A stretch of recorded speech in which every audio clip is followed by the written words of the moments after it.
Studying Portuguese helps me easily cross over 10,000 steps every single morning.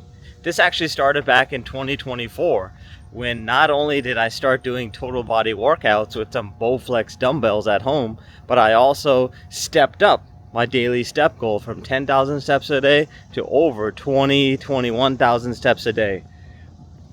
At that same time, I had actually started to watch a bunch of travel YouTubers, and there was a particular YouTuber who had been making the rounds, and he would actually be documenting a lot of his walk and talks and like beach walks, beach tours of Brazil, specifically Rio de Janeiro. And Brazil happens to be, well, there are several countries in South America that I haven't visited yet, with the exception of Colombia, which I've gone already, or which I've already visited about twice. Cartagena, the same city. But I had never visited Brazil before, but it always struck me as a very interesting place, a very colorful place, a place with a rich history and very reminiscent of the United States, a gigantic country with a huge population. I think it's probably like the third or fourth most populous country in the world. And not to mention, it's a country of countries, various landforms, every single state is essentially a different, culture, different dialect, a different type of cuisine. So Brazil immediately was added to my list of places that I needed to see. But of course, at the same time, I learned that almost everyone and their mama speaks Portuguese in Brazil. Almost no one speaks English. In fact, less than 5% of the population speaks English, and probably even around 1% of the population is actually fluent in English itself. So maybe 5% just have some basic vocabulary, and 1% can actually defend themselves in English. So it became completely apparent at that time that I needed to start studying Portuguese. And luckily, I was already pretty fluent in Spanish, right? I was married to a Dominicana for about 9 years, and I basically spoke to her in Spanish every single day. So when we were getting to know each other, when she was back in Santo Domingo, and before I flew her out to live with me in the United States, we were just talking over WhatsApp every single day in Spanish. So despite taking some Spanish back in high school, I was only probably fluent grammatically in Spanish, like the rules, conjugations, verb conjugations, and all of that shit. But I truly became fluent when I started talking to her every single day. And then pretty soon, Spanish became one of my go-to languages, alongside English. I was already also fluent in Hindi and Urdu from my parents, right? My parents being from India, my dad being more fluent in Hindi, and my mom being almost completely fluent in Urdu, so I picked up Hindi and Urdu pretty easily. But Spanish very quickly became a language that I was extremely fluent in, just because I probably conversed more with my mom than I did with my parents. So with that background knowledge, with that background familiarity in Spanish, that actually allowed me to pick up at least some of the initial vocabulary in Portuguese pretty easily. So how did I start studying Portuguese? Duolingo. So Duolingo is basically everyone's favorite punching bag when it comes to language learning resources. Duolingo gets a bad rep. People love to blast it as just a basic vocabulary app. And that might be the case if you go with the free version of Duolingo. But if you go with the higher tiers, like the premium version, like Super Duolingo or even Duolingo Max, you can actually do a lot more with language learning beyond just basic vocabulary, right? They have full-on courses for each of the language, and that was certainly the case with Portuguese. So when I first started learning Portuguese, it was with Duolingo. I actually finished the first version of the course in Duolingo. But let's bring it back to walking. So how did I pair walking with learning Portuguese? So we already know that I wanted to learn Portuguese because I was getting ready for my first trip to Brazil in 2024, which I actually did make. I think it was April or March of 2024. Pretty sure it was March, first time, and just went to Rio de Janeiro and stayed in Copacabana Beach in 2024. And I had probably, from learning from practicing on Duolingo. And I think I did like a couple of tutoring lessons. Might have been on italki, I believe. Like $8 for like 30 minutes. So that was enough for me to be a little bit fluent in on my first visit to Brazil. But in terms of how I was studying Portuguese, instead of just sitting down and studying Portuguese every single morning or throughout the day, I decided to add Portuguese or integrate Portuguese into my usual morning routine. So my morning routine, I had already started to get into the habit of getting up pretty early. At that time, I was just getting up at 5. And if you compare it to now, that's pretty late. I'm a habitual 3 a.m. Person. So I always get up at 3 a.m. every morning. But my morning routine back then was actually, I was sprinkling Portuguese throughout the day, but very quickly as I became, very gung-ho about becoming more and more fluent in Portuguese, I crammed all of my studying of Portuguese into those very important, very vital morning hours. And every morning I was actually pumping out 10 to 20 minutes of walking, right, with my first meal of the day. But I decided to pair that 10-20 minutes of walking with a 30-minute Portuguese lesson via Duolingo. So if you go through like a specific lesson in Duolingo, it takes anywhere from like 10 to 12 minutes to go through a lesson in Duolingo. And they're about like different activities. So there's probably like a word review activity. There's a story that you listen to and then you answer questions throughout the way. There's also now like a listening session where you listen to kind of like a podcast interview and then you answer questions about it at strategic points during the interview. It's actually more extensive now than it was back in 2024. But it takes roughly 10 minutes to do a lesson. And in order to do 30 minutes of Duolingo, I would either do 2 lessons of Duolingo, and I would probably add another 10 minutes from YouTube. I also started to look up various Portuguese channels on YouTube. One of my favorite channels for learning Portuguese throughout the day, especially, and also during those morning hours when I'm cranking out my initial steps for the day, was speaking Portuguese, speaking Brazilian Portuguese in particular, because there's a difference between speaking Brazilian Portuguese and European Portuguese from Portugal. So very early on, I subscribed to that channel and I just paired it up with Duolingo. So I was doing a couple of lessons of Duolingo and then I was doing maybe a 10-minute video from the Speaking Portuguese channel. And whether I was studying or completing lessons within Duolingo, or I was listening to that Speaking Brazilian Portuguese YouTube channel or a video from that channel, I was constantly walking around. And this was even before I had my treadmill or my standing desk with walking treadmill setup. So I was literally just walking around my living room, my kitchen, during my first meal of the day, as well as after my first meal of the day.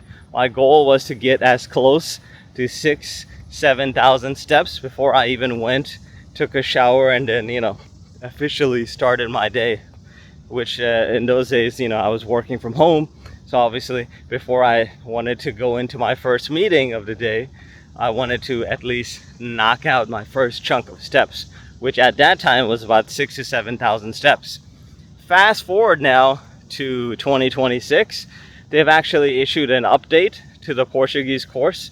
So the Portuguese course that I started in 2024 concluded I finished that in 2025, or it might have been late 2024. There was just like review sessions within the Portuguese course. So I actually used to just do one review session inside of Duolingo, which is just like 6 activities. And then I actually downloaded Pimsleur. So Pimsleur is basically an audio-based app that you can download on your mobile device. And it allows you to listen to different conversations in different languages. And you basically repeat questions and answers within the Pimsleur app. Now I'm actually gonna go ahead and put on my specs. Okay, awesome. Yep, the sun is getting into my eyes. It's probably around 9:30 a.m. now, so gotta get some protection. So Duolingo plus Pimsleur.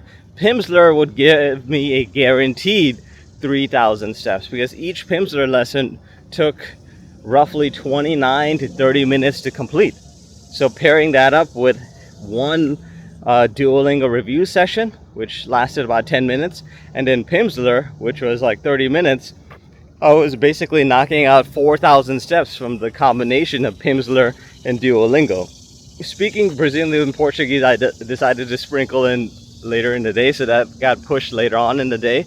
But for those initial steps of the day, now, since I was basically cranking out 4,000 steps from those two lessons alone of Brazilian Portuguese, now I was almost guaranteeing that I was crossing 10,000 steps before my first or I should say my second meal of the day, which was my post-workout meal or breakfast. So if it was a lift day, that would be my post-workout meal, because I would just go to the gym after taking a shower, taking my doggies outside, and then by the time I came home, I was well over 10,000 steps before I sat down and had my post-workout meal. And then if it was a day like today where, it's a rest day, that would essentially be breakfast. So Pimsleur, Duolingo, I ended up completing Pimsleur, all of those lessons. They're like different units, different lessons per unit, about 30 lessons per unit and 3 units. So I did like 90 lessons in total in Pimsleur. And of course, it's a subscription service. I think it's like $19, $20 a month. So I ended up ending my subscription and uninstalling it from my phone. So I went back to Duolingo. And it was actually good timing, because within Duolingo, they actually made an update to the Brazilian Portuguese course. So now the course is far more expansive now. I still haven't finished it. I'm still in the Brazilian Portuguese course, so I'm still working on that. And I have actually managed to find a new substitute for Pimsleur, and also for the Speaking Brazilian Portuguese podcast and the YouTube videos. I decided to get into immersive language learning. What the hell is that? So that is when you start to watch TV shows or serials or soap operas or other like media in that language, so that you can listen to more native speakers and see exactly how they converse in a day-to-day basis, or even in that case in the context of of a TV show or like a movie. Or it's basically a more accurate representation of how native speakers are conversing, or conversations between native speakers, as opposed to just doing like a course where everything is like slowed down and it's uberly simplified for you to understand. So I actually got this idea from the Speaking Brazilian Portuguese YouTube channel. I think her name is Virginia. So Virginia, who's like who's the owner of the channel, and she's a main instructor, made some recommendations around different Brazilian Portuguese shows. So one show that she recommended, which immediately kind of caught my attention, was a show called O Clone. So it was a show based around human cloning, and it actually aired in Brazil in 2002 or something, or early 2000s, and it was actually a huge commercial success, not only in that country but actually across the world. It was translated in I don't know how many languages, maybe like 50-60 languages. So of course the original language is Brazilian Portuguese, and it was all over. It was an international success. So that was the first show that I saw in Brazilian Portuguese, in just Brazilian Portuguese with Brazilian Portuguese subtitles. And while I was watching that TV show, basically an episode a day, at that time I think I had managed to get my hands on that Waipu walking treadmill that I have now, which is broken now, but at that time it was still functional. So I used to just walk on that treadmill watching episode after episode. And I was basically pairing an episode of that show with a couple of lessons from Duolingo. So brand new Brazilian Portuguese course within Duolingo. I would do a lesson or two of that and then pair it with maybe half an episode of Okloni, and then I would follow up with the second half of that show while I was eating lunch or doing some other activity while still walking on my treadmill. So now, instead of getting within shouting distance of 10,000 steps every morning, I was clearly crossing over 10,000 steps because I was easily doing 30 minutes of that TV show and then over 30 minutes of Brazilian Portuguese. And not to mention, I was also consuming my first meal of the day, which would also take me anywhere from 15 to 20 minutes. So all of that combined was 10,000 steps. I've since then completed all like 220 episodes of that show. It was just massive, so much drama in that show. And like drama is like a consistent theme across most Brazilian shows. So, and by the way, I'm actually using an app called Global Play. So it's like the Netflix, the Brazilian version of Netflix. So, they have like Televisa, Telemundo, channels for like Spanish soap operas. So they have Global Play, which is like a streaming service where you can watch like Brazilian sports, like football, that's soccer for those of you in the United States. So you can watch Brazilian sports, TV shows, reality shows, and then all of these like old like telenovelas. So now I've started to watch Avenida Brazil, and I'm probably not even sure if I'm halfway through that. All of these shows have like hundreds of episodes, at least 200 episodes. I think I'm at episode number 80, but I'm doing the same exact thing I did with Okloni. So I get up in the morning, prepare my first meal of the day, and then I step onto my treadmill. Or if the treadmill's not working, I'm just going to be walking around eating my first meal of the day, which is going to be a combination usually of plain non-fat Greek yogurt with protein powder, with pre-workout, and then of course my own concoction of fruits like gala apples, a triple berry blend that I usually get from Walmart, the frozen berries, and then topped off with some watermelon, like 8 ounces or half a pound of watermelon to fill me up. So I consume that meal first, and then I'm gonna go ahead and either watch half of an episode of the Avenida Brazil, or maybe watch a full episode. Sometimes they have 30-minute episodes or 36-minute episodes that I can just knock out while I'm eating my first meal of the day. And then after that, I'm gonna start to study Brazilian Portuguese within Duolingo, because that course is still not done. So I'm gonna do about 2 lessons of Brazilian Portuguese.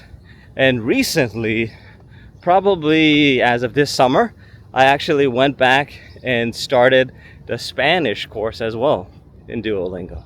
So why did I start learning Spanish if I already know Spanish? Well, it's been a long ass time since I've had conversations with a native Spanish speaker. So as a result, I decided to brush up on my Spanish, specifically kind of like grammar, various words. And in addition to 2 lessons of Brazilian Portuguese, I'm also doing 1 lesson of Spanish within Duolingo.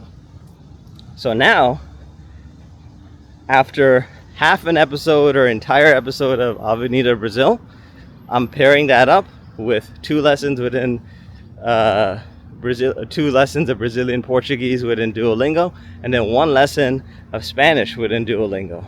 And just like that, I'm well over 10,000 steps before I even go and take a shower.